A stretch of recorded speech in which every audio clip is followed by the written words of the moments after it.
Yeah, baby. It's episode 6 time. Welcome back to another episode of the CouchSide Sports Report, hosted by the CouchSide Network. Myself, Dylan.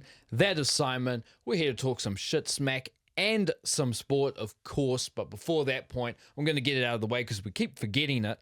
Well, actually, we don't forget it, but we keep saying it late. But to make sure we don't forget it, before you watch any of this, go and follow us on all of our social medias at couchside.network on TikTok and Instagram. If you're on YouTube right now, like, comment, subscribe. And then if you're on Spotify, follow us on there. And then go back to YouTube and like, comment, and subscribe. And for the people on YouTube, then go to Spotify and follow us on Spotify. Simon, how's it going? Oh, it's good. It's good. It's moving. Yeah. It was a fairly busy sports weekend, although you had a fairly busy weekend anyway. Yeah, I had some commitments, but everyone does. Yep, true. And but still got to watch a little bit of it.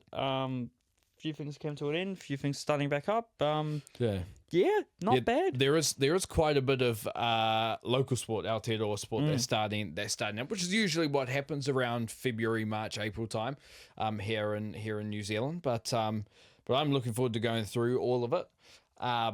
But yeah, I mean, there's, like I said, there's heaps to go through. Super Rugby, of course. NRL's going to be there, the last pre-season before their season starts. Got the last round of the ANBL regular season as well. And the Winter Olympics have just come to a close too. But don't forget, we've got the international sport as well. We're going to talk NBA. Don't we're worry. going to talk Premier League, shit like that. So, but yeah, it's been, but it was a good weekend. Yeah, no, it was a good one. Yeah. Oh, man. All right, let's do this, shall we? Aotearoa, local. This is how you can tell it's a Monday, because this is how it started. But no, we'll get into the local sport. We'll start with the Super Rugby, which had some huge results, and one close game. But it had some huge results. You could argue there was two, but one close game. The Hurricanes started their season at home against Moana Pacifica, a game a lot of people were very interested in seeing because the Hurricanes have a very good team on paper. People were wondering how they were going to line up. Also, Moana had a very big win over the Drua last week, and people wanted to see if they could back it up. Now, Moana did name a very rotated team. A lot of players I've never heard of before in this team. A lot of random changes. I'm not sure if any of these were really injury enforced or they were just resting players for whatever reason. But the Hurricanes, unfortunately for Moana, were clicking. They were clicking like everyone thought they were going to click. Final score 52-10, although Moana started off very hot, scored very early on. I think they put 10 points on very early, and then the Hurricanes kind of just took it to town. Unfortunately, exposing the wing worked very well in the Hurricanes. And, well, two players of note, really, from the Hurricanes, the two wingers. Whina Nofo, I probably butchered that, apologies, who's, as we know, is on his way to the Red Bulls, the Newcastle Red Bulls, at the end of the NPC season, which is a shame because he's only 23, and with a performance like that, you would have seen, potential All Black written all over that based on the that overreaction alone. Monday full Well, of I it. won't say it's an overreaction based on there's also similar moments he had last season, and also how good he's been in NPC, and also how highly rated up a prospect he was at high school, True. A lot of people... Where did he go high school? In Auckland. I forgot where. Might have to check that later on. We'll but check it later on. But yes, you're right. Highly touted prospect. In this game, he was fantastic. He has been seen as one of those potential future All Blacks. And I think based on that last performance last week, clearly you can see why. He was dominant. He was quick. I think he bumped off a couple of people. He was a very dominant player. He was just always on the wing. And then on the side, Josh Morby, who just came back from France, who I thought was going to be very reliable for the Hurricanes, continues to be very reliable. After starting off very strong for Waikato from NPC last year, after coming back from France. Scored a double, I think, himself, or a hat-trick. Fehi got a hat-trick. Morby got two, I think. No, it was Morby that got a hat-trick. Fehi should have had a hat-trick. Sorry, and he gave it to But Morby. he passed it to Morby. So but Josh Morby was very, very good on the wing. I think he's going to be a very, very key player for the Canes in just terms of that stability. Maybe last year where sometimes, like, Punavai was a little bit, like, hit or miss at times, but they had heaps of options on the wing. Fairhead didn't even play that much on the wing, I think, last year, because I think that Kanina Holo. because it was Kanina Holo and Punavai, at least for the start of the season. I think Fehe may have got more time as it went on. Would have taken Fehe at the Blues on the season, Auckland boy, but Yeah, very good point. That's not the point we're talking about. Apart from that, the Canes look very good all around the park. The lineouts look good. Warner Dearns looks at home. He looked great in Super Rugby. It's a shame it's only for a year, and it's a shame that Japan's got him under lock, but no pun intended. But obviously he is I think he's a captain for Japan already, and we've got very good lock depth as it is. He'd be an amazing get for the All Blacks, but I feel like he's probably much more significant to Japan than he would be for New Zealand, and I think there's no point in him. Like you said before, I think we have so much lock depth. And I think that the big thing from this is it's one game. It was against a team that I think they should have done that too. And although I think Moana will probably end up doing better than what we put them, which was last, that Hurricanes team has just showed they're on a different level, at least in this game. I still think that from that performance, you can take all of those things and be justified in saying that, because it was a dominant performance. Yes, it wasn't the strongest Moana team, but they did what everyone expected them to do.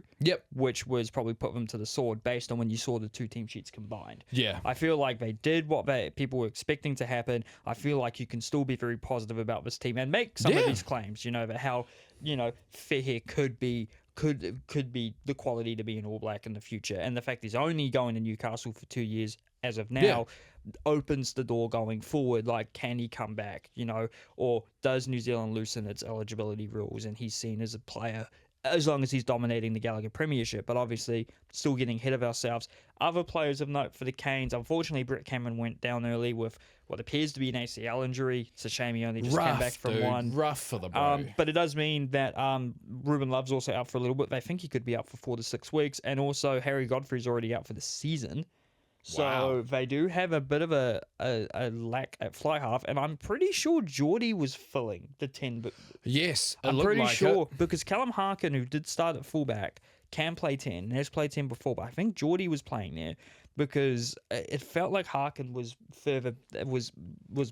staying a bit further back. Geordie seemed to be more involved. To be fair, you are right. The funny thing is now, though, for a lot of times, the 10 and 15 are kind of back anyway, especially defensively.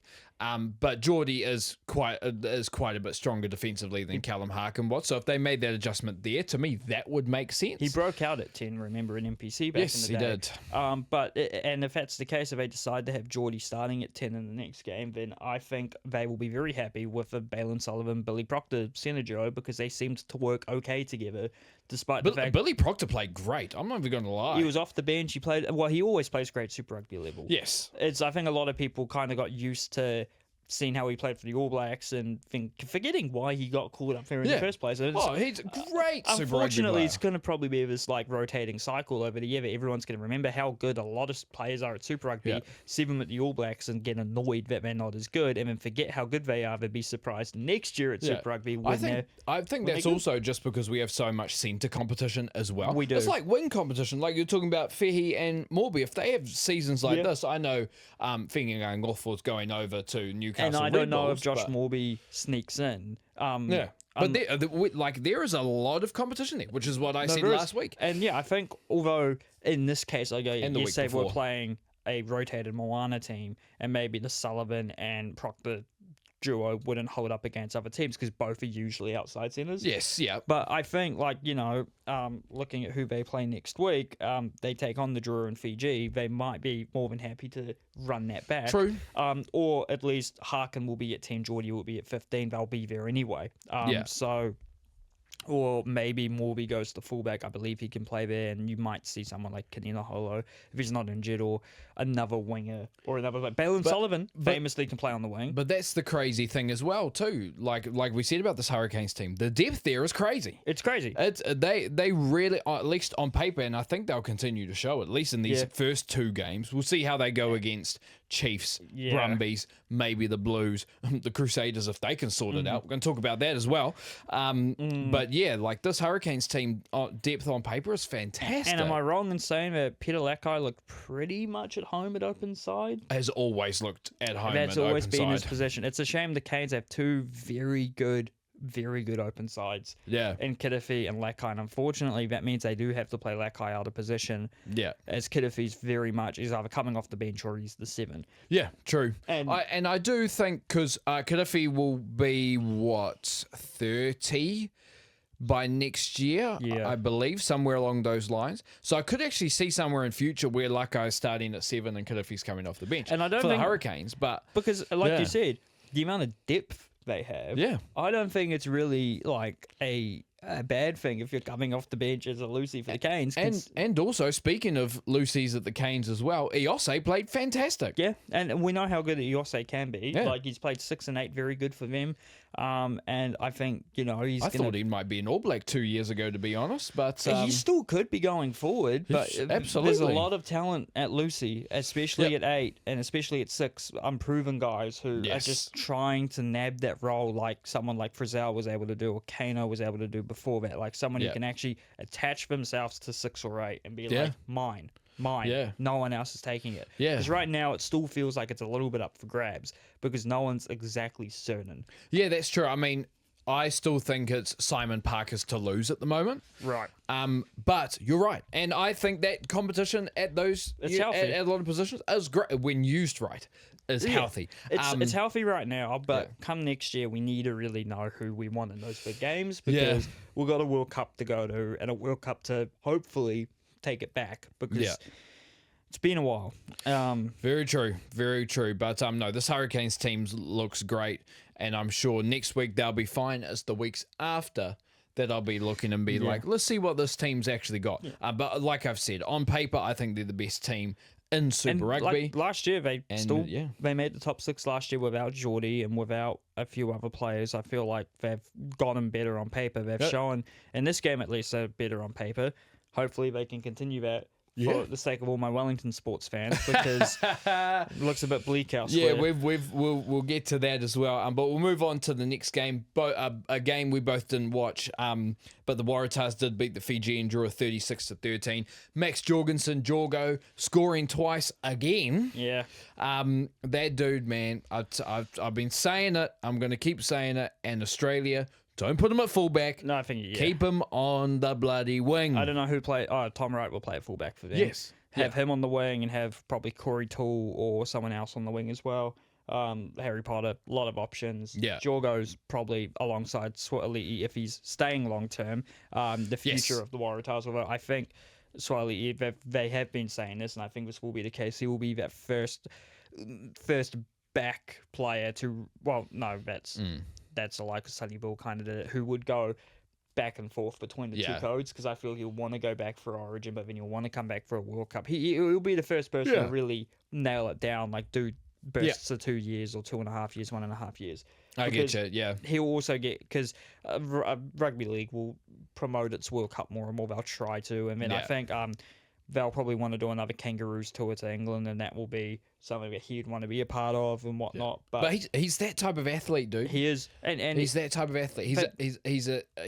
I wouldn't say he's exactly Sonny Bill Williams. Don't get me wrong. No, but he is that type of athlete that can. They've been talking about him since he was 16, 17. I think he made his debut for the Roosters when he was 17. You know, he's been talked about for a very long time. He's been a professional athlete for a lot of his life. Yes. A decent chunk of his life for a 21-year-old, 20-year-old. So. Yeah, true. And we'll never forget, the streets will never forget when he almost took Reece Walsh's head off. Yeah, and ruined my multi that game. Thanks, mate. Ruined my multi.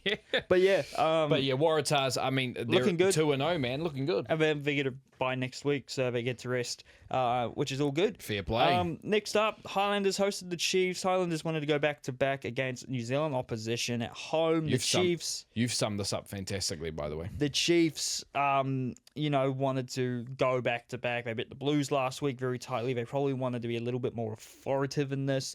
But the Highlanders couldn't quite get it done. Chiefs won the very important moments, like against the Blues. It's like all the quiet little things they got right, and it builds up and it builds up. The Highlanders still look like a very good team.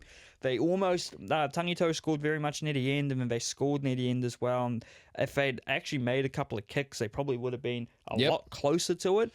the Highlanders are always fought, even if they were going to fire to their highest potential, they're still going to be a little bit rough around the edges, and this is a show of that. But it's still very promising. Caleb Tangito, again, on the wing, looks fantastic. Had a great moment. Definitely a great try. Definitely in that convo. I think he's probably nailed down. I think he's been nailed down as long as he stays fit. I think he's nailed down because he would have been last year. I think it's surprising he didn't get an opportunity against Wales on the Northern Tour. I feel it's very clear that he is going to be an option on the wing because Sevu Reece is on his way out. Yep, true. Leroy Carter, although is older than you'd think, he's still sensational. He had speed. He had absolute speed in this game, and he proved it. And I think he'll still be an All Black. I don't know if he'll be starting, but he'll be an All Black. Mm-hmm. And there needs to be other options around there. And there's a lot of younger guys that we need to, we're still waiting on a little bit. But Caleb Tangito is at the top of that. I think out of all the younger wingers, he's probably at the top. And then you have other guys like Tomo Falau and Springer and all the rest. And obviously Narawa will be a part of the All Blacks contingent this year for sure. And I'm guessing... Came off the bench in this game. I'm guessing we'll see Shafi Haki as well in an All Blacks jersey this year. I feel like because there will be enough people not involved, I feel like he will be involved. The fact he can play fullback as well. But again, someone else might take that spot. Like it could be a Josh Morby, it could be someone else. Who knows? But you summed this up perfectly, man. Yeah. Like the Chiefs won the important moments. But Matt, I said this to you off camera. Yeah. If the Highlanders team can finish top 6, I think a lot of these guys are going to be, maybe they are All Blacks. Yeah. Guys like JRK, Jacob Ratu Maitavuki Neepkins, who's a slippery athlete, he's someone you could see ahead of Shafi Haki in a lot of people's eyes. Yes. And I think maybe he has more upside. Maybe he's played a little bit better, so like you've got you've got him there, or even Jonah Nardeke. Jonah Nardeke played a great game. Nardeke's two things are he's somewhat inconsistent and his health. But Jonah Nardeke is another, like I'm saying, there's competition here, man. He's healthy, and he's like, and him, JRK and Tangito are just killing it all season. Like, I think... That's an interesting conversation, dude. That's an interesting conversation. Like, the All Blacks... Because Nardeke has a boot on him, too. Yeah, and the All Blacks, they always love having a Fijian winger, and we do have Narawa. But, Yeah, we do. That's fair. We have Narawa, and we're losing Reece, so, if we get... It's a good point. It's a good point. God, Nardeke, and I think it'll be easy. But I think he has to show a full season, and that season would have to be consistent. And like I said, I think the Highlanders as a team would have to do very well. And honestly, for the last couple of years, it's probably been the case. A lot of people have been saying how good he is, and saying he only needs just his full, consistent Super Rugby season to begin. Maybe he gets it this year. We absolutely see what happens. I think the opportunity will be there more than ever before. Let's put it that way. And Jonah Lowe looks great at 13, by the way. Yeah. He's especially with the ball. He's looked great. Tava Nawai did his thing. Always does. And shout out. I think this must have been Jamie Joseph and whoever the forwards coach is at the Highlanders. That line out, way better than last week, and against a team that has a really freaking good line out as well. Chiefs, well, when you have Tupokai and Josh Lord, you know. So fair play to them. In terms of the Chiefs, Tupou Va'ai is class. Yeah. We know this. I mean, come on. He's class. Who else played well for the Chiefs? Leroy Carter was pretty solid, I would say, for the Chiefs back line. Quinn Tupaia was solid once again as well. No, can't complain with Quinn Tupaia. They gave Tomoe Falau a little bit more opportunity to do some high ball stuff. I think both him and Nanai Saturo had a little bit more to do in this game. Yeah. Were a little bit more active. I think that's maybe just teething issues almost. Yeah. And also, is Tomo Falau actually playing in his final position for the Chiefs? And is Nanai Saturo actually who they want to be starting for the rest of the season? Because when D-Mac comes back, what happens? Are you benching Josh Jacob? I think he's been fine for them. I think, but... I think as a fan, especially because we're missing young 10s here in this country, I personally would love to see D-Mac back at fullback, which is where I think he would play for the All Blacks most of the time, coming off the bench. Oh, yeah. Back at 15, keep Jacob at 10, and just see what... you probably have... Tomoi Filo off the bench Yeah, or Nano Satudu or both, if you really want to go that route. Yeah. Although I wouldn't. Neither can play centre, so Yeah, exactly. So, and then have probably Leroy and Nadawa, whichever combination works better. they'd probably have the guy they brought over from Aussie, Faketi, on the bench at centre, and then probably Toimai Falo coming off the bench with Nadawa and true. Carter on the wing. And that's scary if it's firing on the day. And also, Lucas Casey seems to still be doing the job. Yeah, Lucas Casey played great. I actually think the Highlanders underratedly have a very, very good loose forward group in general. Like Lasanga coming off the bench is a great option. Is crazy. And then Sean Whitty surprised a lot of people. Got All Blacks 15 call up last year, and I believe he can play all across the back row. I think he's played great at 7. He's been playing at 7. TK Howden, Te Kamaka Howden, he's been pretty solid at 6. Reminds you of not this good yet, but has the Shannon Frizzell look about him. If you get what I mean, big guy, number 6. For sure. So he has that look about him. Hopefully he continues to play better for them as well, for the Highlanders' sake. But I'll be honest, if that team finishes top 6, man, you're going to have to do some considering here. Yeah. There's going to be, especially in the back line. I think you do. I think they'll be quite close to the top 6. I think it will go down to wire this year, what teams are in the top 6. Agreed. Like, even if a team To be finishes... fair, it did last year with Moana and our Blues. Even if a team finishes 9th or 10th, I think they could be potentially finishing in 6th on the final day, and it'd be close. But before we move on to the next game, we just want to, touch on something very quickly. Yes. Fortunately, Angus Tava, who's at the Highlanders at the moment, him and his son passed away last week. I know there'll be official things out there way too young. We just want to, send our love and respect to Angus and his family, because facts. obviously losing a loved one is horrific. Yeah. And it's just one of the most, hardest things to get through. Yeah. I think we've all gone through it, so we just want to, wish them all the best, and sending our thoughts and even like we're still, I mean, us sitting here, we're still 25, we're still so young. I would hope, because I think you'd make a great dad. I'd hope you'd have kids one day. I hope to have kids one day. Like it's even if we've never gone through it, I think you can. Like the feeling there's you can just imagine it. So, to the Ta'aval family with, Angus, his wife, man, I hope nothing but the best for them. And we're sending our condolences, if you ever listen to this, from here at the CouchSide Network. But shall we move on to the next game? Next game, man. It was the Blues versus the Force in... at a stadium that I can't remember the name of, but it wasn't the usual Western Force Stadium. They're playing in Joondalup for some reason. Yes, that's right. Very windy. A similarly named stadium. It's an oval. I think it might. I think it was HIF Field or something like that. Might have to do with the fact Australia's hosting the Asian Women's Football Championship. That would make sense if that's the case. But yeah, this game was in Perth. It was a very, very windy game. I only watched the highlights for this. But the Blues did get their first win of the season, winning 42-32. Scoreline probably tells the right story from what I could tell. It was quite back and forth.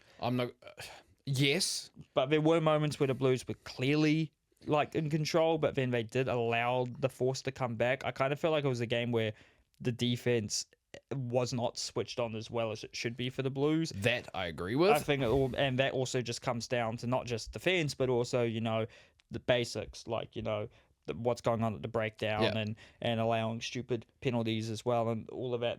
I think the reason it was so high scoring, I think, was partly because we allowed it to be that way. Against this Force team. Would you say it's another case of playing down to your opponent's a little bit? That's a very big Dylan Dixie saying on this channel. a little bit. I think we should have come out with the bonus point anyway. Yeah, I think it's a bit annoying we didn't. Yeah, I think we should have. But there were definitely, look, we scored 42 points. Yeah. We allowed 32, but we did score 42. Yeah, and I think that's the biggest sign of what my biggest takeaway from this game was, and I hope it carries on. There was a better balance of forwards to backs. And I think I saw that during the highlights as well, seeing the whole backline getting used well and everything else. Son Sullivan, another guy who could be an All Black if he has that consistent season and stays healthy. I think he's probably ahead of some of the players we mentioned earlier in that regard. I think he's been primed. We'd have to see. But but there'll be people saying, "Oh, play him at 10, play him at 10." No, he's not playing at 10 for the Blues. I don't think it's worth trialing him at Blues at 10 for any other team. The only thing I do hope, because he is in great form at the moment, is that when Beauden Barrett comes back, they actually put Barrett at 10, and I hate doing it to him. Put Pedro Feta at the off the bench, and then have Sullivan start at 15. I think that makes sense with Pedro Feta, because I feel like if he is going to return to the All Blacks, he would be coming off the bench. He wouldn't be a starter. So. And look, he played all right. Yeah. He's played all right in both of these games. I'm not sure he's back at that level yet, but we'll see. Who knows if maybe he could get to that level again. You can't really fit Beauden, Zahn, and Pedro Feta all in the same starting team. Really. I don't think. And I don't think you'd want to either. The biggest reach you'd do is say Zahn could play as a right winger in the same mold as a fullback on the wing, which he probably could do, but he has not really played that position. He may have actually played on the wing for Hawke's Bay and NPC. I could be wrong. I seem to recall him being named on the wing. I'm not sure I'd put him there. I'm not sure he exactly has that sort of speed. He wouldn't be a speedster, winger for sure. He'd be someone who you'd rely on the boot. He's that classic. He'd definitely be that fullback convert winger that the All Blacks do love. But he is a fullback, and he's been playing very well there. Except for some kicks that went wayward in the wind. But that's the wind's problem most of the time. And I think the big thing with the Blues from this game will hopefully be the next game, which we will absolutely need to. We will need to get those basics right, but it's going to be the decision making side. I think there were some times where yes, it was more balanced and I loved it, but I think we could have done a little bit better with a little bit better decision at the time, which does come with time for the young players that we have, and we're going to get even younger next year. With the announcement that Dalton Papali'i is leaving, and also so no Dalton, no Hoskins, no AJ Lamb, it's going to be a bit rough. It's going to be fun times, but we did play this game. It should have been a bonus point, but we did come out with the win. And that's the big thing. Zahn's never played on the wing, by the way. He played all of NPC at fullback. I was wrong. There you go. So, I mean, he is a fullback. Let's be real here. In terms of other guys, Josh Berry's looked great. Just the lock depth of the Blues actually looked great. I think the Blues, dare I say it, in lock depth, it rivals the Chiefs, because the Chiefs obviously have Josh Lord and Tupou Vaa'i. Vaa'i carries out a lot, but then they have Arcoy off the bench. The Blues have Patrick Blues could rival it, and Sam Darry. And then you also have Josh Bear, Lachlan McWonnell, who all look very, very good. I would still probably, just because I'm such a big fan of his game, I'd probably still put the Chiefs' locks just a little bit ahead. Just a little bit. But to be honest, it's another position where actually around the country, in these Super Rugby teams, another position where there's depth at most teams, especially now that the Hurricanes, even though he's not going to play for the All Blacks, have Warner Dearns. So, I reckon the Canes will be doing their absolute best to try and see if they could convince Warner that he could stay at the Canes long term. I think there wouldn't be an issue with it if he still plays for Japan. I don't think Japanese rugby would really care, because I mean they've had players play all around the world before and they'd still call them up. It would be as long as he plays for Japan. As long as he plays for Japan, he still can't get poached for New Zealand, and even if he did, he has to wait 3 years. So it's not exactly a straightforward thing. You have to say, I'm not going to play internationally for 3 years, and when you've been playing internationally since you're 20, why would you? And another player, he came off the bench in this game, but man, Torian Barnes looks great for a 22-year-old that's playing Super Rugby for the first time. Someone who was only on in the wider squad to begin with, and had only started 3 games for Canterbury last year. So great pickup. We seem to be getting a lot of good young Cantabrians in the team. It's quite funny, eh? Sam Darry was the first, and obviously Torian Barnes is one, but also Eli Unduran and James Cameron have both been brought over from Canterbury, which is maybe it makes up for us losing a lot of our younger talent to other provinces, sure, but we should really be retaining the best of our best. Yeah, that is true. And I thought Caleb Clark played great in this game as well. Yeah, so I'm just glad. Exactly. I'm just glad he's healthy. But this last game of the week, surprised you. I know, surprised me as well. It surprised every single person. But I also am going to say, man, I told you. I told you, don't underestimate this team, dude. Well, I'm not saying I underestimate the Brumbies, because I think the Brumbies are good. I just feel like maybe the Crusaders weren't as good as we thought they were. The Crusaders at home, still at Apollo Projects, 24-50. Now, let me preface: the last 3 Brumbies tries were all scored in the last 10 minutes. I will just say that. Fair, but still, they mentally lapsed bad enough to allow 3 tries to be scored in the last 10 minutes. That's not the Crusaders we know. Which is, I think they were within 4 or 5 points in those last 10 minutes. It's the first time the Brumbies have defeated the Crusaders in Christchurch in 26 years, and you've put this here. It was the first time an Australian team has put up 50 on a New Zealand team on New Zealand soil. Yeah, I did see that somewhere. Which is a crazy fact, considering the amount of times New Zealand teams have done that to Australian teams in Australia. It's taken... of Super Rugby. I'm going to double check this fact too, so carry on. Yeah, the Crusaders did have like promising moments. They were like toying with the Brumbies for most of this game, but then they just went to sleep the last 10 minutes. And I don't know if it's the demons of 2024 coming back, and maybe last year was a bit of a, I won't say a fluke, but like a pick-me-up, and then they've gone back to where they were the previous year, which I would have been very surprised if that was the case. But I can't really nail it down. I think maybe just the Brumbies exposed them. They knew how to get past them. I will say Muirhead at fullback just seemed to open up the defense when he wanted to. He's a great player, man. He's a very good player. Corey Toole is just lightning quick. And then all just the old guard for the Brumbies really picked it up. Like Rob Valentini's always great. And he was great against the Crusaders.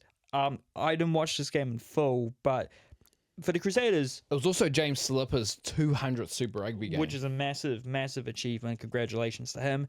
And he scored as well, so even better.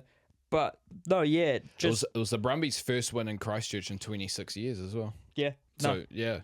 I did say crazy. But oh, yeah, you did say that's a very good point. I'm sounding dumb right now. I'm still trying to find this thing. I did hear it somewhere. Well, we'll just take your word for it, But... No, yeah. The Crusaders, even Will Jordan starting a fullback, couldn't do what he did last week getting the Highlanders and almost turn the game around. But yeah, I think from a Crusaders point of view, I think it's understandable to maybe panic a little bit, but obviously it's only been 2 games, but still I'd panic, I'd maybe be a bit concerned because you probably thought you'd win the first 2 games. You thought you'd easily beat the Highlanders, and I agree with that. And the Brumbies, you'd assume at home they'd beat them pretty handily. True. I think this is just an outstanding Brumbies performance. And the Crusaders, it does not get better because you're away to the Chiefs on Saturday night. So they could be 0-3 because the Chiefs, they're Crusader-esque winning those small moments, winning those important moments. I'm hoping this is reverse psychology from me. But there is no way with any Crusaders team I'm going to say panic when you're 0-2. I mean, 2024. Yeah, but that was injury-riddled team. But Scott Barrett out for most of the year. Will Jordan out for the entire year. This could be. They played David Havili at 10. Yeah. You know what I mean? Like I'm not going to go that far, but yet. Maybe if they're 0-6, maybe it's a different conversation. If they're 0-3, I'd really, even though they're playing the Chiefs in the next game, I'd really be looking at it saying, what have we got here? Everything in my bones and within me is saying, as a Blues team, man, I hope this Crusaders team ends up sucking. It's only good, but one I can't of the do teams that, being dude. bad. The team overall is just too good. Yeah, good. But maybe they're just not gelling together. Maybe there are those things from 2024 crawling back. Is Rob Penny getting exposed? Maybe.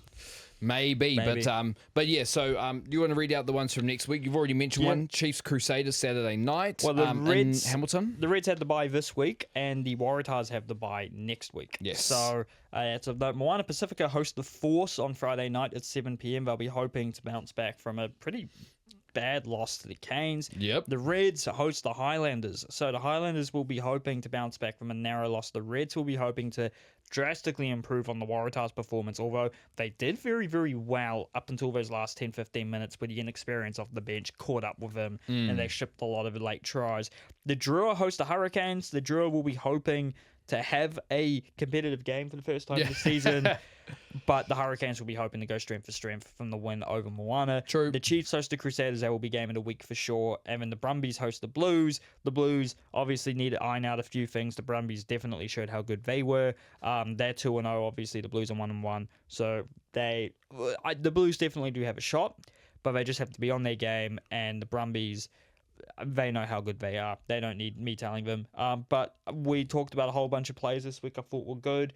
Fehe, Morby, Tangito, Sullivan, Muirhead, anyone else who you'd put in that? Who I'd put as in the entire week? Yeah. Played like could put Leroy Carter in there. Could put. I'm not sure. I mean, Leroy Carter played great, but I'm not sure to be in that conversation for this week. I would put. Maybe yeah, good question. Having a think myself. Good question. I mean, there's probably more Hurricanes guys you can put in there. They won 52-10. Probably the whole team almost. Good point. I think that's a pretty good list there of players that did play very well this week. I'm sure people will, if you have one, that played well this week, check in the comments, man. If anyone caught your eye to a very, very well, just let us know. Yeah, chuck it in there, man. Especially, if we're missing them. But this season, it's turning in. There's going to be some positions for these All Blacks, especially with still no coach. Yeah. And I did actually go back and look at Dave Rennie's record in general as a coach.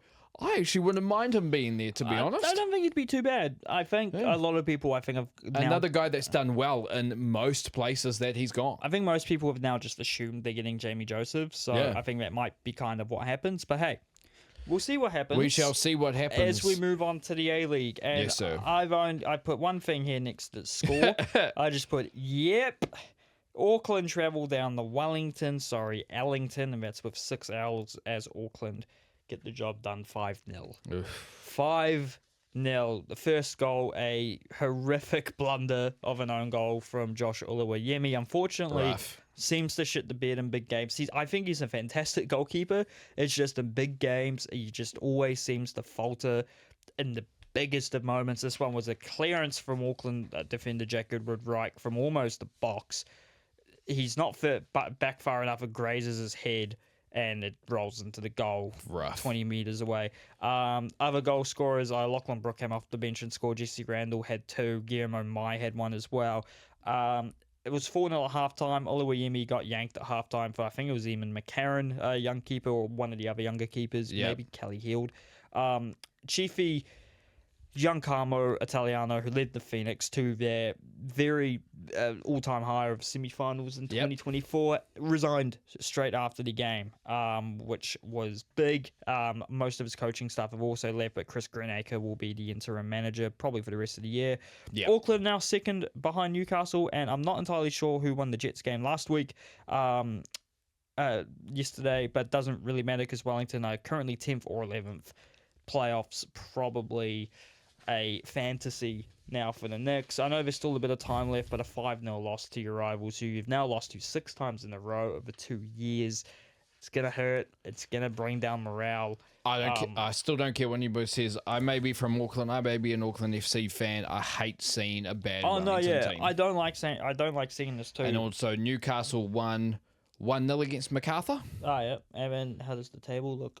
And with actually a Kiwi scoring, is he Kiwi? Bayliss a Kiwi? Yeah, Lachlan Bayliss. Yep, scoring the 1 goal in the 54th. Yep, so Newcastle Jets are 4 points ahead of Auckland FC in second, and the Knicks are 11th, tied with Perth, who are 10th on 20 points. Really, Perth are 10th on goal difference. Yeah. But yeah, that Newcastle Jets team, they win games. They actually haven't drawn any games, surprisingly. No, they just win or lose. 12-6 there, man. So fair play to them. They are definitely the form team at the moment. They gave Auckland hell every time they came to Mount Smart this season. So Yep, no, a big one of note. So you would like to see Wellington get back onto it. It'll be tough for the rest of the season, but hopefully next year's a bit better. Maybe recruitment's a bit better. Put a little bit more money into getting the team up to scratch. I mean, they were in the semi-finals 2 years ago. Auckland, it's there, dude. Like, it is clearly there. Yeah. But Auckland host Melbourne City on Saturday at 5 p.m. and Wellington host Sydney on Sunday at 3 p.m. The Phoenix women drew 1-1 with the Melbourne victory. The team get a few weeks break, I believe, because of his Asian Cup and also, I think, OFC World Cup qualifiers because they have World Cups next year. And they'll face Brisbane at home on the 14th of March. And I will pass off the ANBL to you so I can have a drink of water. Let's go, man. The Breakers did end their season on a high note. So they did beat the Cairns Taipans for the last game of the regular season round, 115-84, just to finish just outside of the top six by literally a game. But they did win the inaugural Ignite Cup and also won $300,000 over the second place on the table, Bryce Cotton and the Adelaide 36ers, 111-107, which we will take. It's not ideal. We want to be in the playoffs and winning the Ignite Cup. But with the season we've had of ups and downs, you'll absolutely take it. You take it. And now the hope is that the Breakers have a much better season next year. But also that Kareem Lopez, who has now done his 2 years with the Breakers, was awesome. Now hopefully he's a top 10 pick in the NBA draft. Who knows? Well, Tankathon currently have him going 22nd to the Lakers on their mock draft, but ESPN have him 10th on their big board, which was updated about a week ago.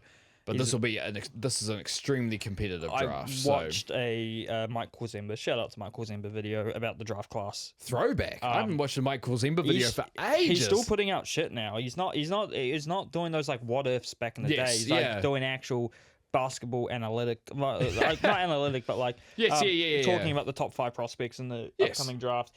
It's gonna be a great draft. Hopefully, like. AJ DeBance is one of a kind in a lot of ways. Darren Peterson, they're calling him one of the best young scorers they've seen since Kobe. And that's something you don't just put on someone. It's something you look at. Has been injured and somewhat inconsistent, though. So you never know. And then obviously Cameron Booz is probably going to be the college player of the year as a freshman. Tough. People are just concerned how he fits in the NBA, but I'm sure there'd be a role for him. Caleb Wilson as well. And there is a... Darius Acuff Jr. just scored the most points ever by a freshman in a college basketball game. Yes. How much? 50. Jeez. As a freshman is crazy. That's nuts. And that's another guy there who should be wicked. And man, there's prospects up the wazoo, to be honest. It's clearly a top 5, and I'm forgetting who the other one is, but there's a lot of prospects. It's going to be a great draft. Yeah, you'd hope.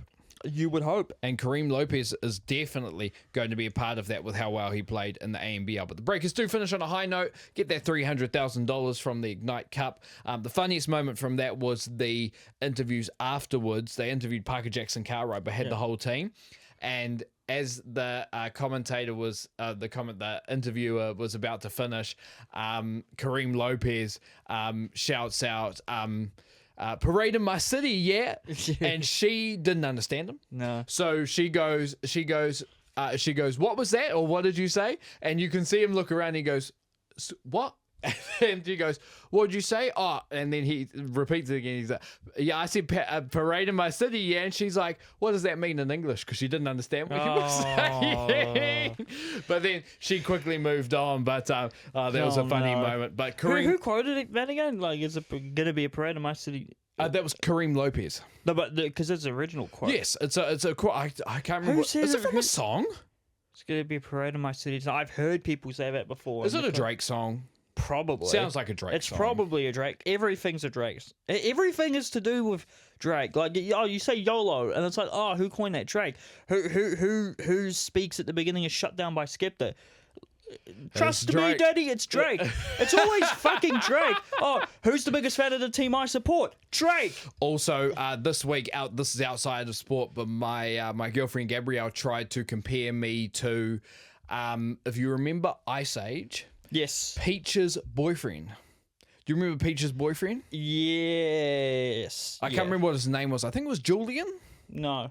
I can't remember what his name was. But guess who the voice actor was? Who? Drake. To me, I'm like, are you kidding to me, in the nicest way possible, you always reminded me of an airbrushed Dwayne The Rock Johnson, and I know you will take that as a compliment because you like The Rock. Why are you trying to offend me? No. It's an airbrush Dwayne. You love to use the eyebrow. You're an eyebrow guy. Yeah, but your facials are very rock coded. I don't know. I don't think you'd ever know because I'll see photos of The Rock and he's doing like a steering press. I'm like, that just looks like Dylan. That's crazy that you would make that comparison. It's not. People are going to look at. Hey, to be fair, you said you look like Michael B. Jordan. So that was a joke. But that's still crap. That was whoever commented on our TikTok. The guy on the right looks like Michael B. Jordan. To be fair, I was thinking about it. They're looking this way, so they're looking opposite. No, that would still be you anyway if they're looking the opposite way. None of us look like Michael B. Jordan. No, that's a good point. But we take it. It's just such a you could have said anyone who doesn't look like me. Yes. But you said Michael B. Jordan. You could have said he looked like Sydney Sweeney, mate. You know?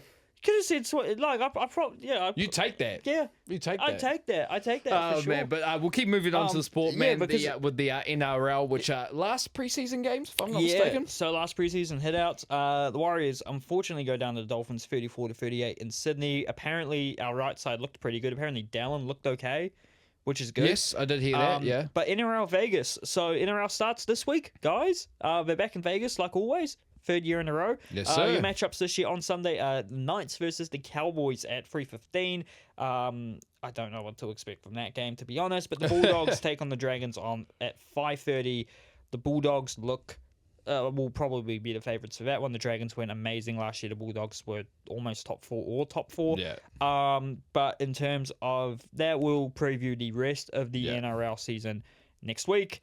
I think this is going to be a very interesting year. The Storm are probably going to drop off more than we've seen in a long time. I think the Broncos are very much still going to be a lot of people's favourites. You have people bandwagoning the Bulldogs. People will be very high on the Roosters because of Dale Cherry Evans being there now. Yep. And obviously the Warriors. But the Warriors do play their first game of the season.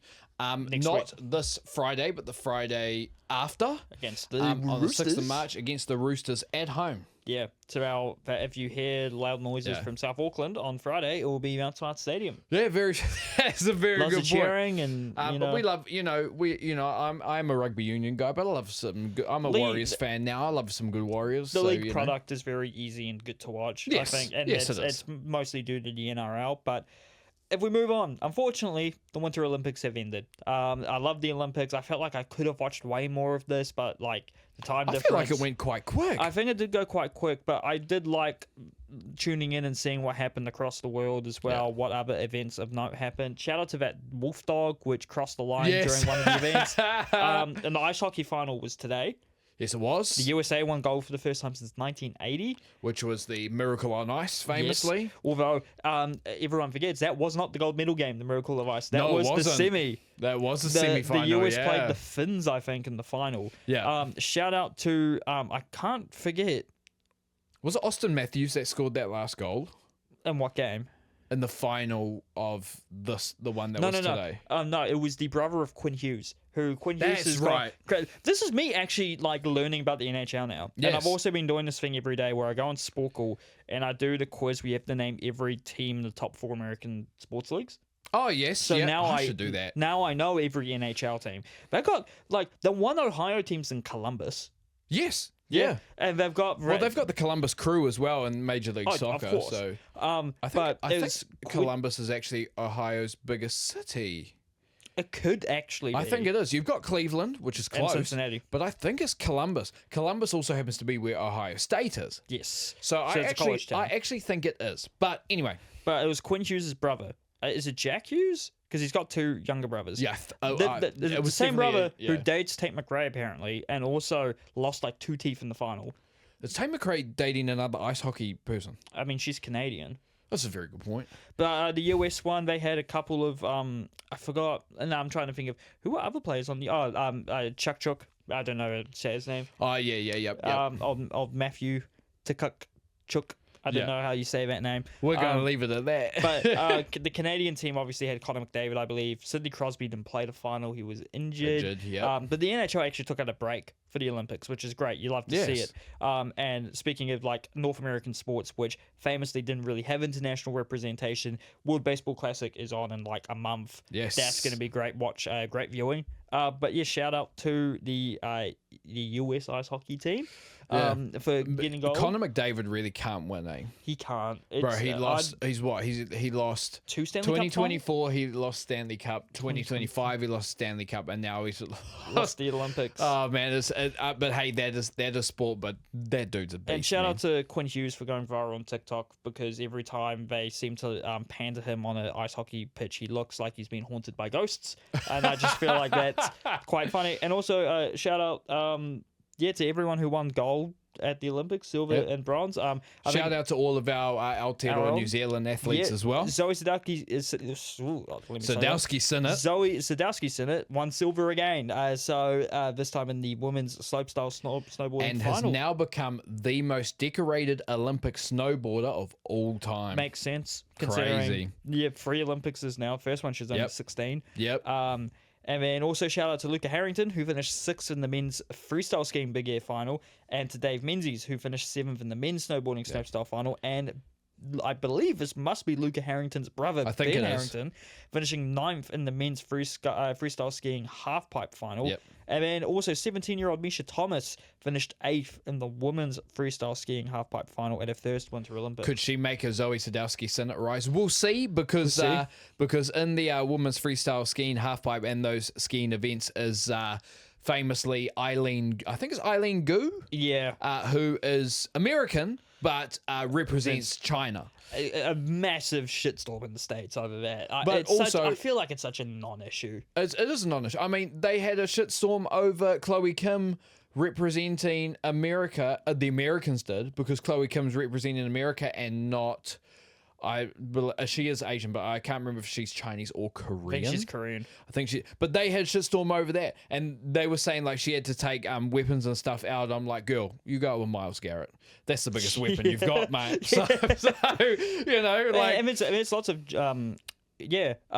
but I think one of the more feel-good Olympic gold stories was probably I don't know if you saw anything about this, but the whole ice skating fandom is one you kind of forget how big it is. It's huge. Until the Olympics show up, and you do not realize the amount of people on the internet who pay so much attention to ice skating. Yes. And so I think the real feel-good story was Alyssa Liu winning the women's yes. I forgot, is it just figure skating gold, the overall one? It's some I think they have like short program, long program, stuff like that. Like, combines into it. Yeah. But she went to the Olympics last Olympics in 2020. She's only 16. That's she right. had already been a 2-time US champion. I think she was like 14 when she won, but she retired at the end. Yes. She retired because she wasn't loving it, and then 2 years later on her own terms, like, I might come back. Yeah. Which does not happen in ice skating, because she, had gone from a kid to an adult. Yep.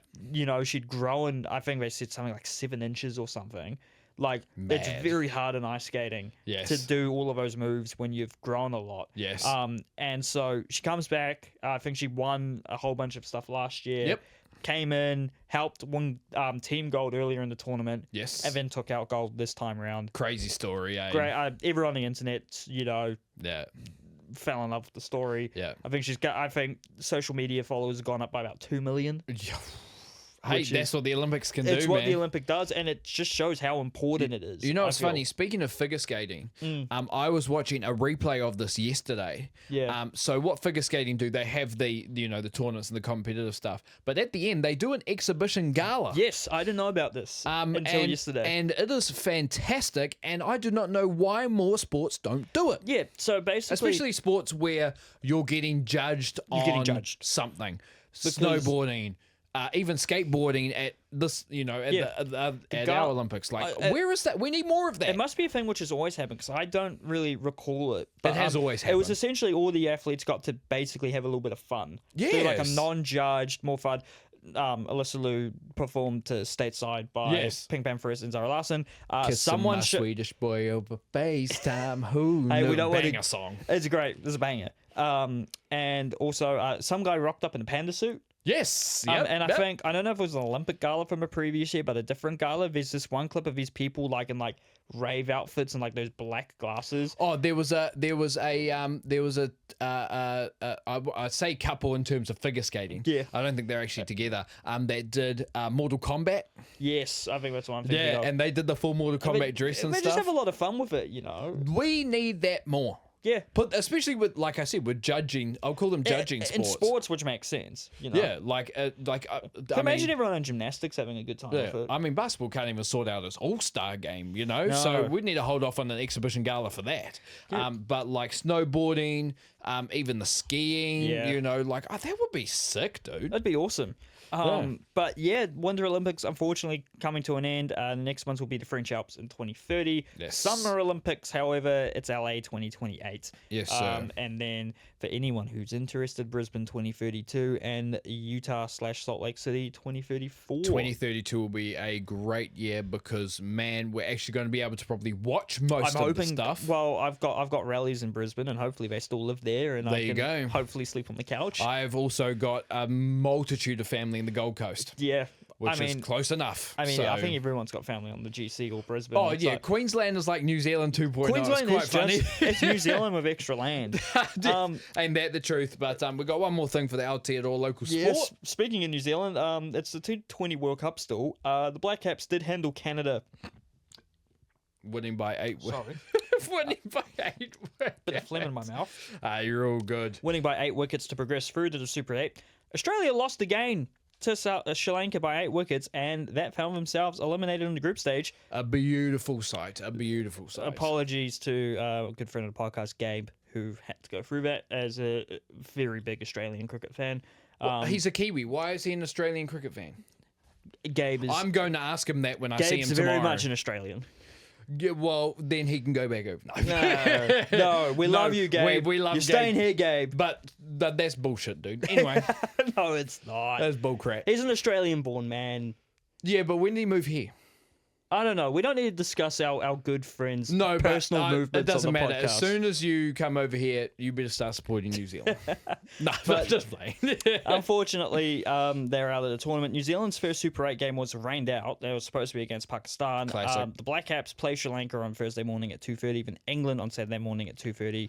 Zimbabwe are also in the Super 8. I'm going to ask you this. I'm not sure if you actually know. Do you know how the Super 8 works? Oh, so it's just the second group stage. Oh, it's the second group. Okay, so the best 2 teams from each group went through, and 2 of them into 2 groups of 4. They play each other, and then the top 2 teams go to the semis. Yeah, I was just making sure. It's basically I was like, skipping, like having a quarterfinals. Yeah, I was about to say because I'm like, are they just calling the quarterfinals Super 8? No, or, it's like a second group stage. No, that makes sense. That makes sense. But that's it for the local sports, and we move on to the international sports and the Six Nations. Ireland getting the better of England. In England, I believe, 42-21, while Wales narrowly and apparently controversially lost to Scotland 23-26. Oh, bro, this Welsh team had it 17-5 at halftime. Yeah, that's rough. Reese, friend of the show, was pissed. Oh, he would be. Because he is Welsh, was pissed. And then France smashed Italy 33-8. There's a clip of Bielbiari just absolutely gassing Ange Capuzzo. Oh, I'm not gonna lie. I saw that. I'm not gonna lie. France are the favourites. Bielbiari is one of the best wingers in the world, man. And he's still young. He's top 3. He's very young. It's very scary. Yeah. So they're still undefeated and on top of the Six Nations so far. Yeah. I think they're the best European team looking into next year. And before we move on from the Six Nations, for all the shit they talked after beating us at the end of last year. I wrote this down. England, so much for England being the clear favourites to win the Six Nations. Guys, you're 1-2. Crazy, man. You've lost to Scotland and Ireland. You won your first game against Wales, sure. Who hasn't yet? Everyone who's played Wales yet has been in Wales. So much for being the star. Was so good last year. France can't get their shit together. Ireland are too old. Scotland are peak too early. Well, I'm just going to leave them to talk that shit because they talk dig themselves into a deeper hole. Yeah, I feel a bit bad at times because you think they're coming up and like you kind of listen to it and the earworm goes in and you go, oh oh, yeah, sure. And we then did that towards the end of last year. No, oh, of course we did. Like, New Zealand fans are guilty of it, you know. We'll say that. We bit South Africa and got smashed the following week. Yeah, exactly. But with the England fans, I think for months they were saying, well, we're winning the Six Nations. And it's like, are you? Like, are you really? Well, they better step it up pretty quick because being 1 and 2 is rough. Yeah, and I don't think there's any shot they win it because France are probably going to win it. I haven't got the next fixtures up, but France are probably the favourites to win the whole thing. Why don't I bring up the next fixtures before we move on? I think France to the and South Africa are probably the front runners as the favourites for the World Cup next year. Obviously, we've got an entire year of international rugby to digest. Yeah, shit might happen to South Africa. We don't know. Another team might just rapidly progress. So at the moment, you've got Ireland versus Wales on Saturday our time, so New Zealand time at 9:10 in the morning. Decent time. And then Sunday the 8th of March is Scotland versus France at 3:10. That's in 2 weeks actually. That's not this weekend. Yeah, that is not this weekend. They're taking a midway. But they always break. have a break in the middle. Yeah. And then it is oh my god, if they lose this, I'm gonna have a field day. Italy versus England at 5:40 on Sunday, March the 8th in Rome. This is probably one game England win and fight back. And I would think so. And then start blowing their trumpet again. But although, who did Italy beat? Scotland. It was Scotland. It was Scotland, yes. Yeah, they beat Scotland and then narrowly lost to Ireland. Yes, that's right. I was thinking, did they beat Ireland? No, they narrowly lost. But man, if Italy beat England, man, there's going to be some talking from me. I'm not going to lie to you. Yeah, I might. All my ancestry might be English, but I am still going to yap like I wasn't, you know. As we move on to the Premier League, just a whole bunch of random results, to be honest. Pretty much. Aston Villa, Leeds United 1-1 draw. Brighton defeated Brentford 2-0 away from home. Chelsea and Burnley drew 1-0. Another massive win for Burnley. West Ham and Bournemouth draw 0-0 with least 6 points on the board for West Ham. Man City beat Newcastle 2-1, putting the pressure on Arsenal. Liverpool find a 97th minute winner through Alexis McAllister to beat Nottingham Forest 1-0. You deleted it, damn it. Yeah, I deleted it, so you couldn't call me out on it. I had written Nottingham versus Forest. Perhaps. Funny, man. Crystal Palace and It's Wolves. okay to make mistakes, man. I know. We all do it. We've done it on here, you know. Crystal Palace held Wolves to another loss 1-0. Fulham go Sunderland, only their second loss at home this season so far, lose 3-1 to Fulham. Sunderland going a little bit more back down to earth. Yeah, but Just I think a this has still been a very successful season. Yes. And then Arsenal put the sword to Spurs 4-1. Everton, Man United played. Davis comes out. Arsenal are 5 points clear of Man City, but Man City do have a game in hand. Arsenal have 10 games to go in the league. That's probably all you need to know. West Ham are just 2 points off Nottingham Forest now, who are 17th. But Spurs are only 2 points ahead of Nottingham Forest. If Spurs get relegated, they might be one of the funniest relegations I was of all about time. to say, are Spurs actually going to get relegated? I talk about this at work with my co-workers who are both English. One supports United, one supports West Ham. West Ham. And I think they all said it would be absolutely hilarious if Spurs went down. Yeah. And then I tried to say, I maybe feel a little bit bad. It's like, why would you feel bad for Spurs? It's hilarious. I was like, oh, yeah, true. I would feel bad for Spurs. I like Spurs as a team, but a big club, you know, Yeah. to go down. Like, because Spurs just have the reputation for being Spursy, and that's why people kind of take the piss out of them. But yeah, hey, because I don't think there's anything necessarily like the club's been disrespectful or anything like that. Not from what I know. No, yeah, exactly. But it would be funny. I would still feel a little bit sorry for them. Yeah, but Arsenal Chelsea is next week Monday at 5:30. That will be game of the next round. Champions League has been going. Galatasaray thumped Juventus 5-2 in their first leg of the playoff round. Monaco narrowly edged by PSG 2-3 in an all-French derby. Real Madrid defeated Benfica 1-0.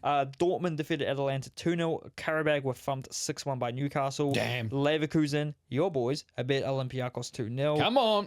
Bodo Glimt. Another big one for them, 3-0 over Inter Milan. Was it 3-1? 3-1? It was 3-1. It was 3-1, yep. And Club Brugge and Atletico Madrid drew 3-3. The return fixtures are this Wednesday and Thursday. And the final thing for the NBA, I want to read these off. Go for it. And then you can talk about the actual results. Go for it.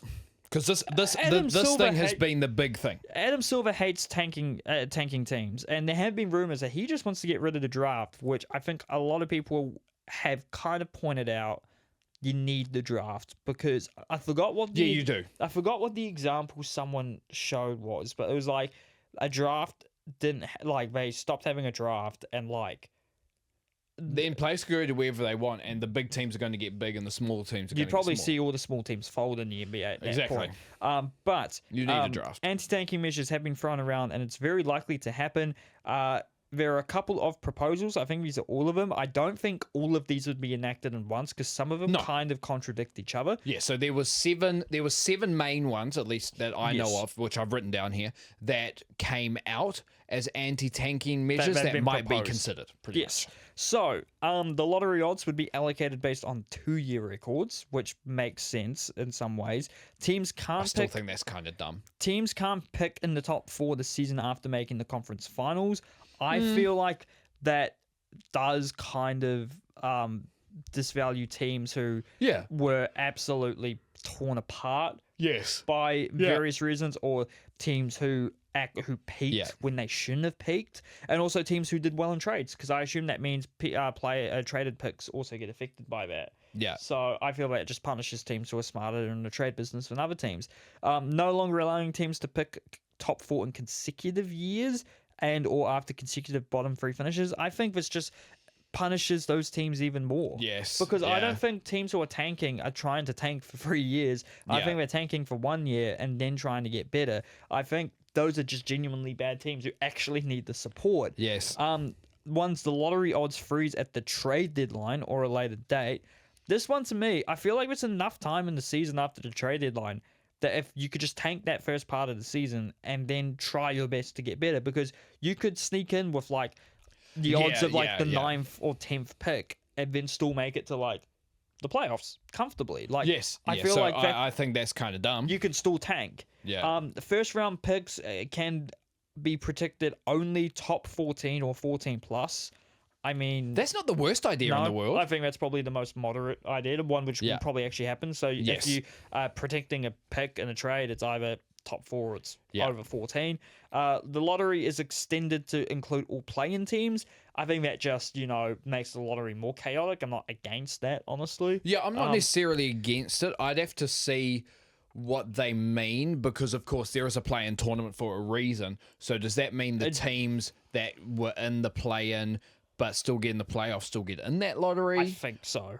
Because that wouldn't make sense to me. Yeah, because that's like potentially allowing the 7th seed, who could have a winning record in the West, to have lottery odds. And that's what I mean. So I could see it being the other, if I'm not mistaken, so it's 7, 8, 9, 10, and 2 teams go through. So that would mean there's, if I'm not mistaken, 4? There's 14 teams in the lottery. Yeah, I know there's 14 teams at the moment. I'm talking about in the play-in. So in the play-in, there's 4 teams. There's 4 teams. If the other 2 teams from each conference get in the lottery that don't get in, I don't mind that. Right. Necessarily. I don't think that makes it any more chaotic. It just gets the 2 winners in the play-in get lottery odds. Which if it's the 2 teams that win the play-in, I think that's ridiculous. But that's your 7th and your 8th, because the 7th seed's in the play-in A. Yeah. Yes. So 7th and 8th, 9th and 10th are the play-ins. 9th and 10th, as long as they don't win their play-in games, they that's what I mean. It should be the teams that don't win the play-ins. They get lottery odds anyway, the losing teams in the play-in. Oh, yeah, good point. So it's just the okay. In that case, I wouldn't do that. And then this last one, though, that's interesting. Very chaotic. Flattening the odds for all the lottery teams, so every single lottery team would have the exact same chance of getting the number 1 pick. I think that's slightly mad, but I'll be honest, I don't. It's mad, but it would definitely stop tanking. Because, it would. Because you could finish last, but you could get the 14th pick. Yeah. As last. But also, would it mean that and I'm gonna put my opinion on this very soon. Yes. Not in terms of this. I mean just this conversation in general. But I actually don't think that's I don't think it's the worst idea. I'm tempted to see it. I would like to see it. I mean, I'm not gonna lie. If you guys are curious, you can go to one of my favorite websites in the world, basketballgm.com. Oh, you love a basketball GM. It's a basketball simulation game. It's completely free. It's got updated rosters, everything. Yeah. And you can choose if you want before you start a save what draft format you want, because they've got because in the thing you can start from when the NBA began and it evolves over time. So they have all the lottery systems there, and also all custom ones. Like if you just want the worst record gets number 1 pick, or you have all lottery teams get the same odds. So if you want to see how that potentially looks, you can do that. Yeah, but. No, it'd be very interesting to see what they do. I hope to God they don't get rid of the draft. how does it even work when teams have they better not get rid of the draft. I think that's the dumbest idea in the world. Yeah, they just need. I could see it being floated around, but that better be shut down real quick. Because there was definitely someone made an example if they shut down a draft or something, and stuff happened. But oh no, I think it was before MLB had a draft. Before MLB had a draft, the Yankees won like 20 odd titles. Yes, or something. they did. And since they've changed it, they won about 5. Yes, in the same time period. Yeah, exactly. And baseball expansion, there's always been a decent amount of teams in both the American League and the National League. Yes. So, like, it's not a show like when the NHL only had 6 teams. It's like, there's still a lot of teams. Yeah. Like, that's where I think there's got to be a balance of power, right? Yeah. There's always got to be a balance of power, and I think the draft does that. I'm saying maybe it should just be on a case-by-case basis when you put restrictions on teams.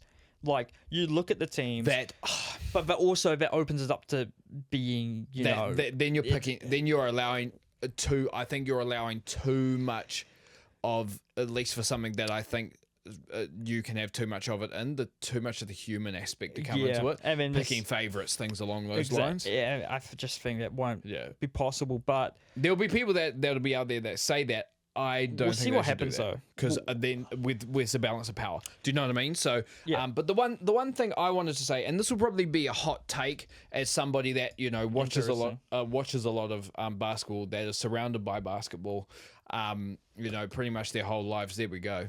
It's still flat, but like a hot take. I'm not sure the NBA actually has a big of issue with tanking as people think they do. No, and you messaged me about this because you were like, when was the last time a team who tanked actually won a championship? And I said, well, apart from the Thunder. And the Thunder didn't tank, in my opinion. They had that one season where they were not good at all. Maybe 1 or 2 seasons where they were terrible. But every team has to go. I think every team does, unless by some miracle, has to go down before they go back up. No, Warriors, 2019, 2020. 2020. Yeah, it was 2019, 2020. Yeah. Steph Curry out injured.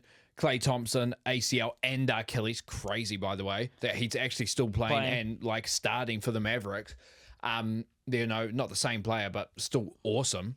But the Warriors had Draymond Green, and he didn't play very well and was injured a lot of the season before COVID came into it.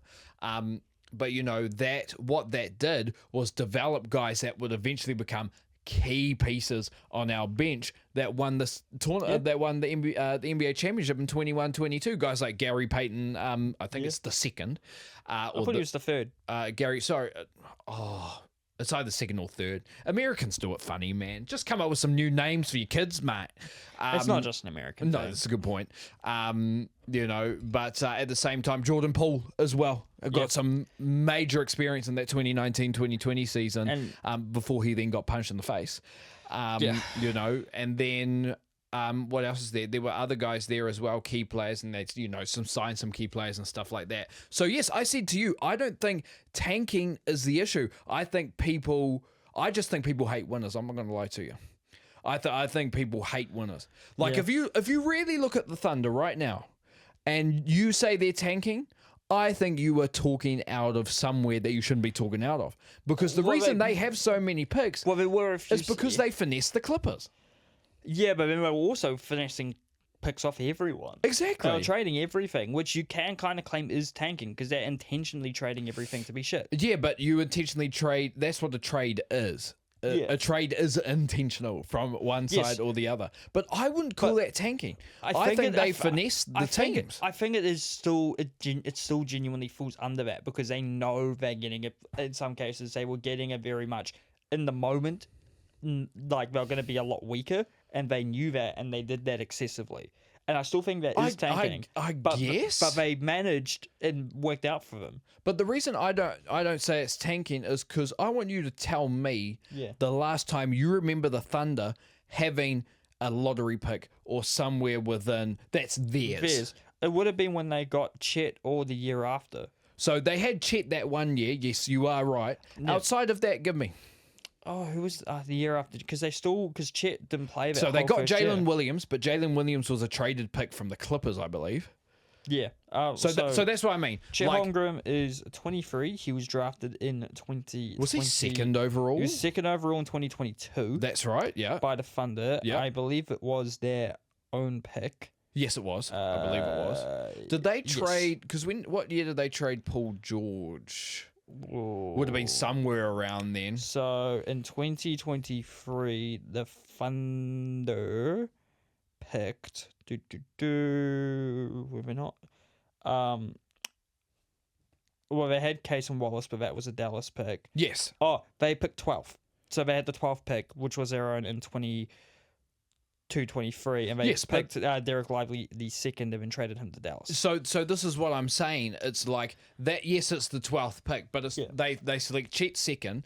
But outside of that, like I'm not going to fault them for finessing the Clippers. They drafted very well. I think you'd say they were definitely on the lighter end of the tanking. It wasn't like we're purposely losing games. I do get what you're saying. I'm not sure that's still what it was. They weren't losing games on purpose. They were purposely putting together a bad team.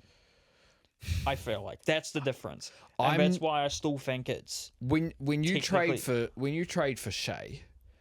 And at the time, Shea was still unproven. Yeah, he was unproven, but I'm not sure they were purposely making it bad. I think they said, there's some talent here. Let's see what we can do. I think you're right there. And also, I don't want to say Shea was unproven. I think he had some pretty good rookie seasons, and second year was great too. I think they brought in Shea, knowing how good he could be. Yes. But going, we don't care though for the first 2 or 3 seasons if we're not good.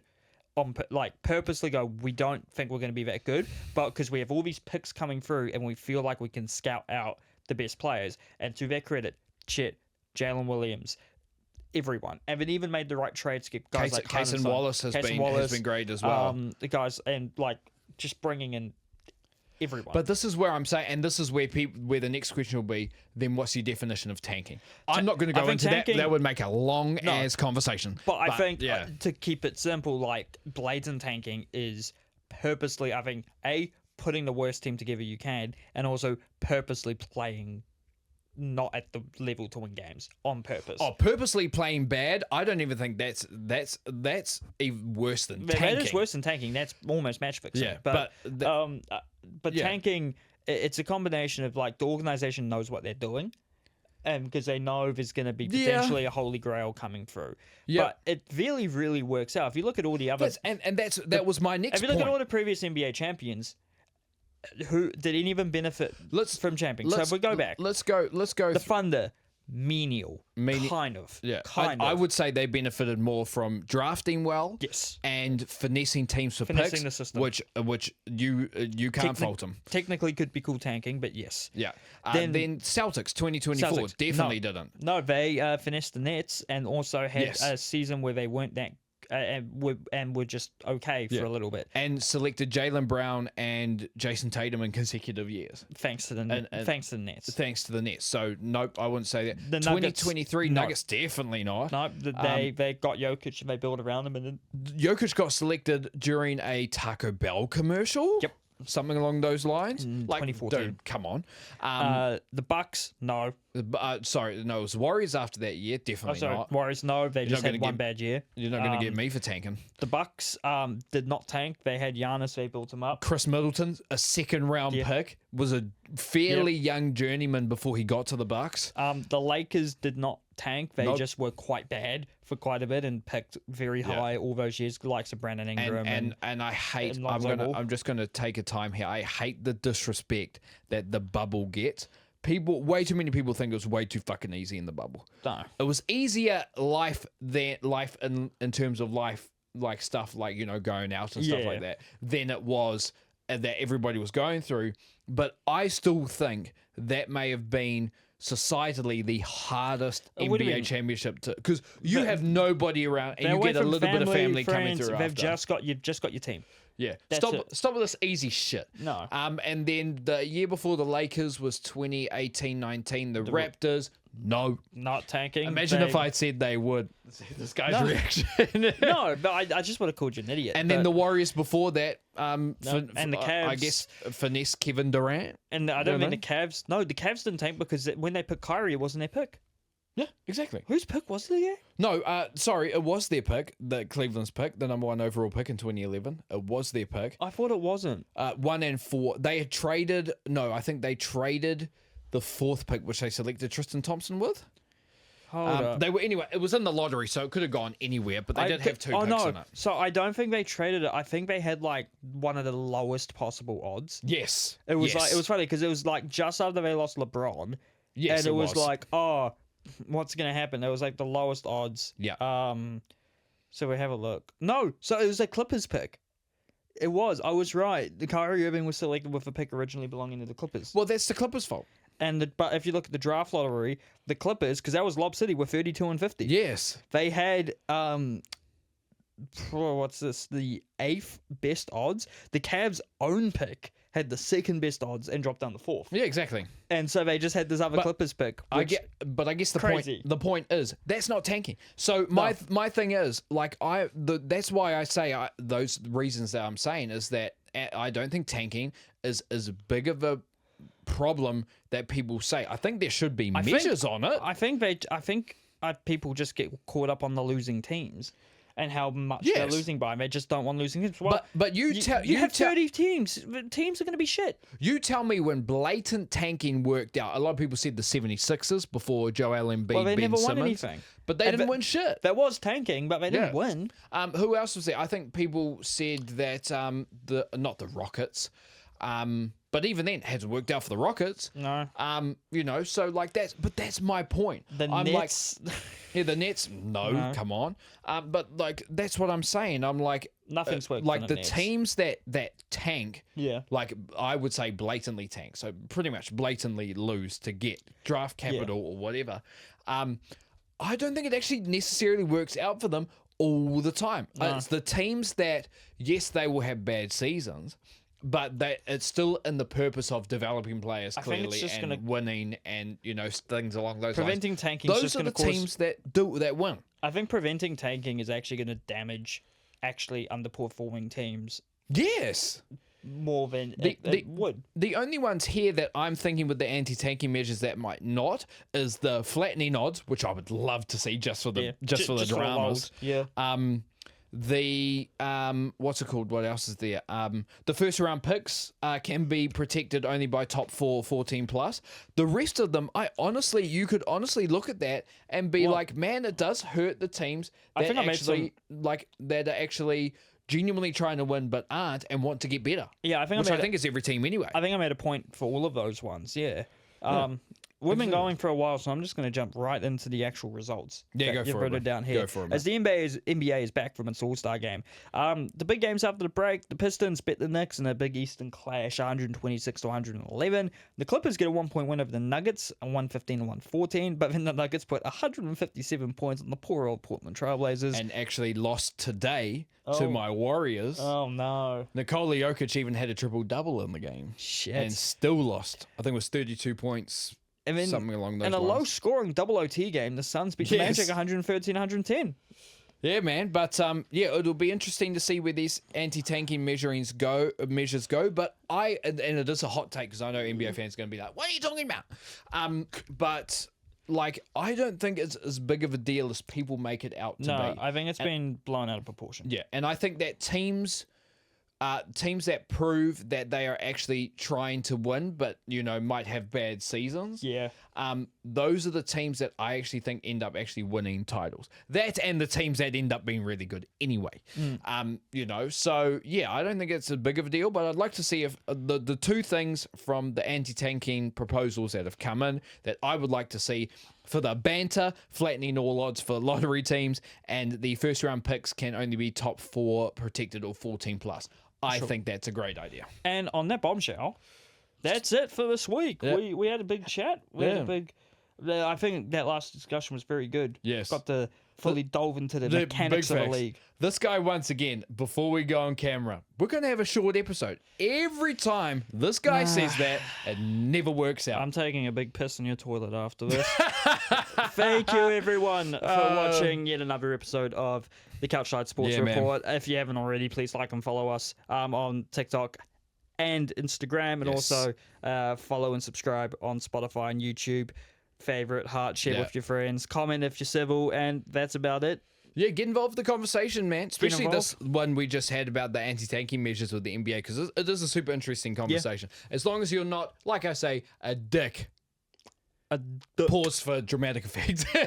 Yeah, fair enough. Oh, man. But, yeah, we're out of here. Simon, thank you very much, mate. Dylan, thank you very much for having me, as always. And like Simon said, it'll be in the link in the bio as well. Go and follow us on all of our social medias. Please do. As we do. Please do. While this guy yawns and goes to sleep. Bedtime. CouchSide out. CouchSide out.